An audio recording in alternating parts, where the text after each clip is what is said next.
شفيعنا وقرة أعيننا وطبيب قلوبنا محمد سيد الأنبياء والمرسلين وسيد الشهداء والصالحين صلوات ربي وسلامه عليه وعليهم أجمعين أما بعد العالمين.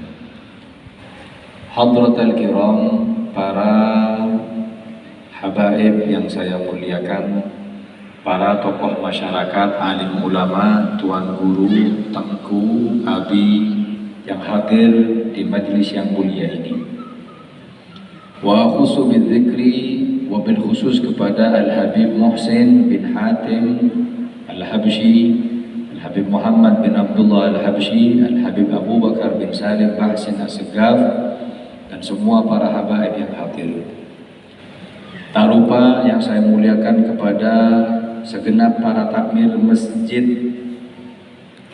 Jami' Labui, yang insya Allah di malam yang mulia ini kita berkumpul tidak lain adalah untuk mengagungkan syiar Allah. Tidak ada balasan bagi mereka yang mengagungkan syiar Allah kecuali digolongkan menjadi orang-orang yang bertakwa kepada Allah.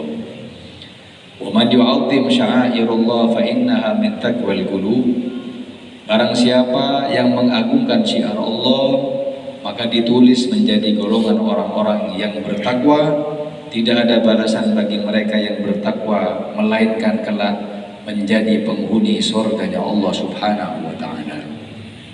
Mudah-mudahan yang hadir diberi oleh Allah sehat wal afiat, diberi panjang umur, bisa istiqomah ibadah, dan ibadah kita semuanya diterima oleh Allah Subhanahu wa taala. Amin ya rabbal. Hadirin hadirat yang dimuliakan oleh Allah, alhamdulillah kita sekarang berkumpul di tempat yang mulia, masjid-masjidnya Allah, di majlis yang dimuliakan oleh Allah. Majlis taklim semacam ini hadirin, majlis yang dicintai Nabi Muhammad. Nabi pernah masuk ke masjid, di situ ada dua majlis, satu majlis zikir, yang kedua majlis taklim. Lalu Nabi mengatakan, kilahuma majlisani ala khairin.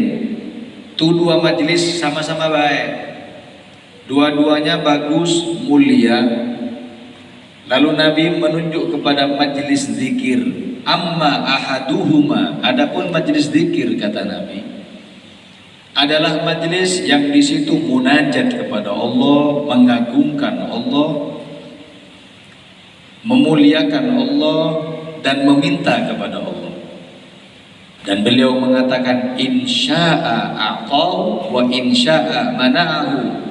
Tapi boleh jadi Allah kabulkan permintaan hamba tersebut, boleh jadi Allah tolak. Lalu Nabi menoleh kepada majlis taklim, wa amma haula, adapun majlis yang itu, maka di situ adalah majlis yang mengajarkan halal dan haram, majlis yang mengenalkan orang-orang kepada Allah, mengenalkan hamba kepada nabinya Muhammad. Dan beliau mengatakan, wa innama bu'ithu mu'alliman, aku diutus oleh Allah menjadi pengajar ilmu agama. Setelah membahas begitu hadirin, fajalasa sallallahu alaihi wasallam fihi, maka Nabi memilih duduk di majlis taklim. Ulama mengatakan tidak ada majlis yang mulia yang ada di masyarakat di dunia ini sebagaimana majlis di situ diajarkan ilmu agama. Mudah-mudahan yang kita dapat bisa kita amalkan, bermanfaat dalam kehidupan dunia sampai kelak di akhirat. Amin ya rabbal. Hadirin hadirat yang dimuliakan oleh Allah, dalam kesempatan kali ini saya akan membahas perkataan ulama, yang mana kita berharap mudah-mudahan kita termasuk ke dalam perkataan ulama tersebut. Ulama mengatakan, khamsatun lam yudawwad fi kuburihim. Ada 5 golongan yang jasadnya tidak akan dimakan cacing di alam kuburnya. Ini 5 orang ini istimewa hadirin. Orang kalau sudah masuk ke liang lahat, nggak lama 20 tahun, 30 tahun ini kulit akan dimakan oleh cacing, oleh ulat, kembali seperti wujud semula menjadi tanah. Gak ada yang tersisa kecuali ajbud danab, tulang ekor saja. Kembali semua ke dalam penciptaan semula, kecuali 5 golongan yang Allah kekalkan jasadnya hingga hari kiamat. Sebelum saya bahas, saya akan membahas tentang bagaimana ruh kita setelah kita wafat. Disebutkan dalam riwayat, orang itu kalau sudah wafat, ruhnya kemana? Kalau sudah wafat, dicabut wafat, ruhnya kemana? Ulama mengatakan terbagi menjadi 2. Kalau ruhnya orang soleh itu diangkat oleh Allah, kemudian diperlihatkan tempatnya kelak di akhirat. Kalau dia orang yang baik, ditunjukkan bagaimana surga. Diperlihatkan, ini tempatmu di surga ini. Di situ berbagai kenikmatan. Mala ainun ra'at wala udhunun sami'at wala khatara ala qalbi bashar. Kenikmatan yang belum pernah dipandang. Di surga semuanya ada, hadirin. Jangan tanya di surga ada apa, Habib. Jangan. Tapi tanya di surga yang gak ada apa. Semua ada. Cuma di surga itu yang gak ada 2, hadirin. Satu, gak ada orang itu bermuka masam, gak ada. Makanya ibu-ibu kalau sudah muka masam akhir bulan hati-hati. Semua orang surga hani'an maria, wajahnya tersenyum. Dan di surga nggak ada kamar mandi. Orang kalau sudah makan kemudian mules perutnya, cari kamar mandi nggak mungkin. Surga tidak ada kamar mandi. Akan kembali semuanya menjadi keringat yang harum. Tuh ruh ditunjukkan, hadirin, ini tempatmu. Itu kalau ruhnya orang baik. Kalau naudzubillah ruhnya itu bukan ruh orang baik, ditunjukkan bagaimana neraka. Nih, neraka.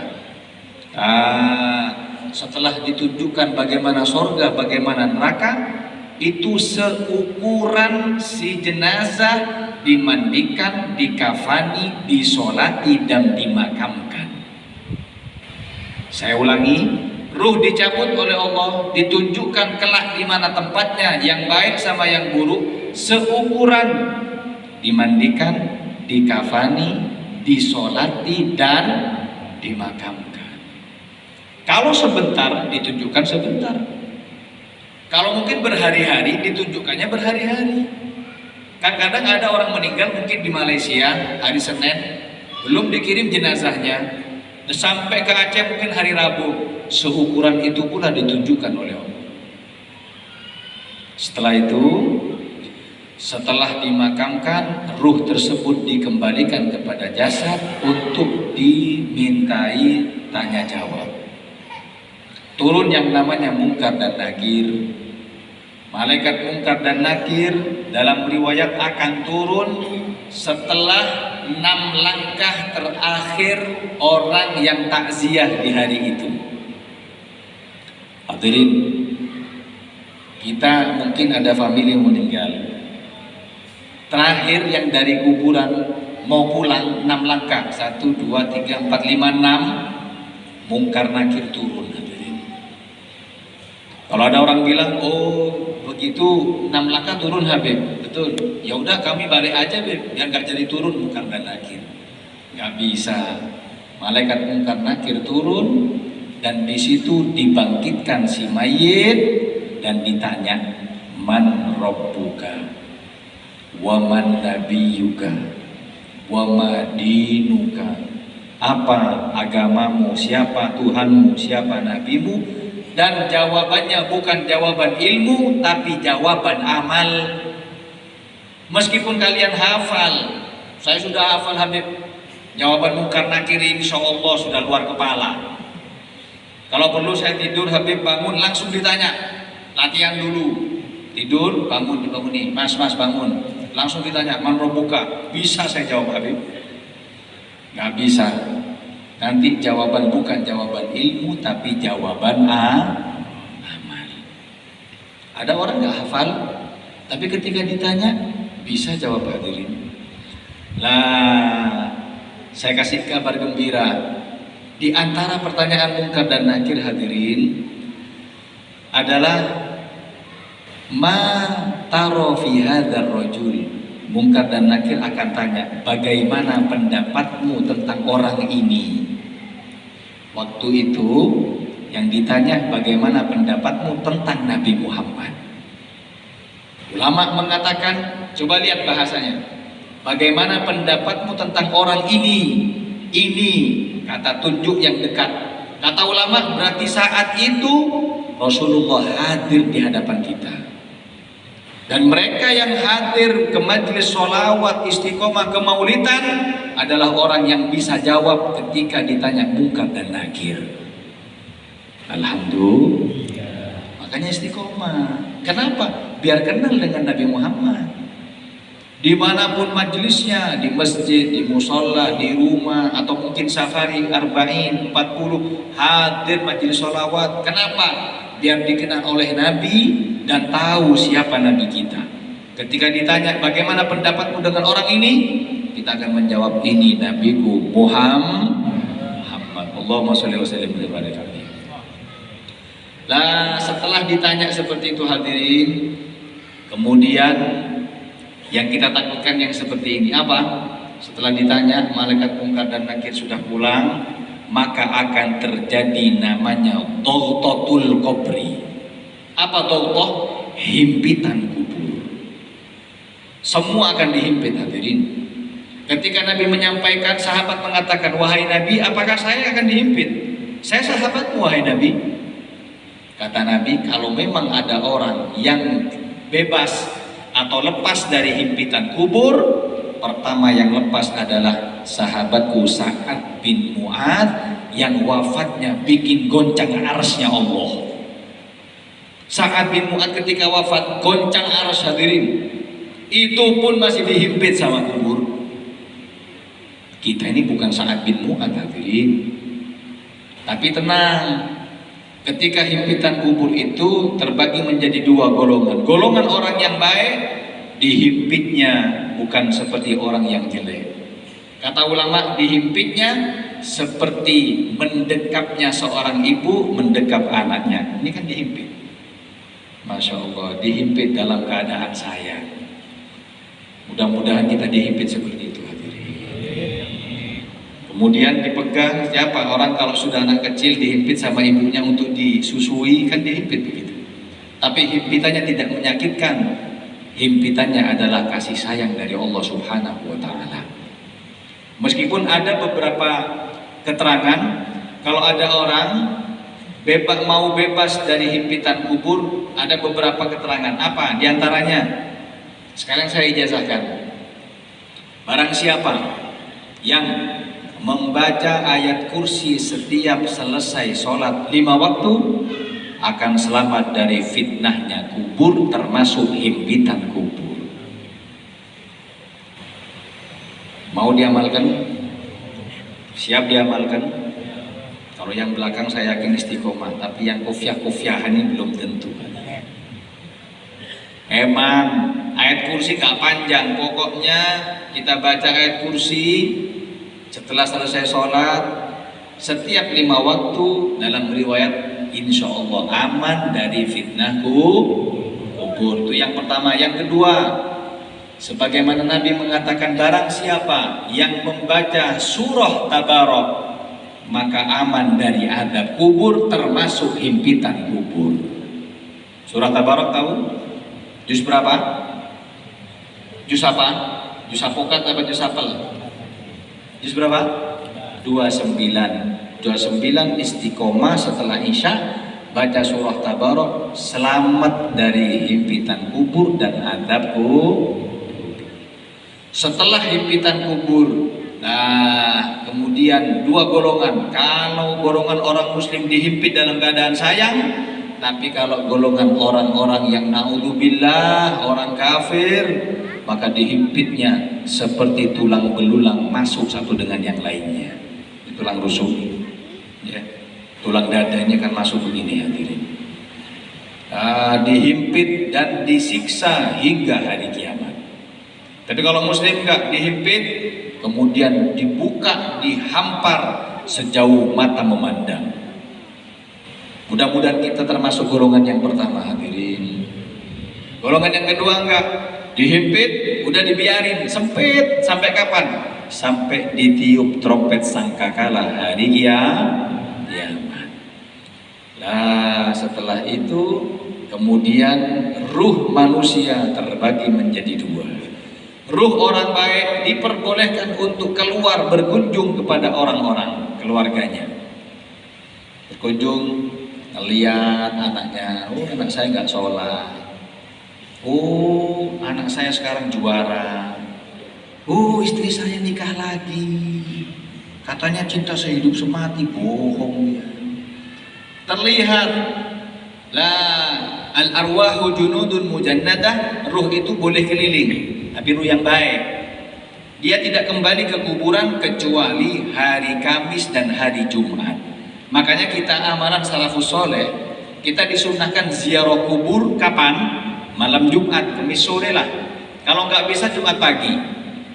Saya nggak tahu di Aceh ini tradisinya bagaimana. Kalau ziarah kubur itu hari apa? Jumat pagi boleh? Atau mungkin Kamis sore? Hari raya, terutama hari raya atau tanggal malam 1 Ramadan.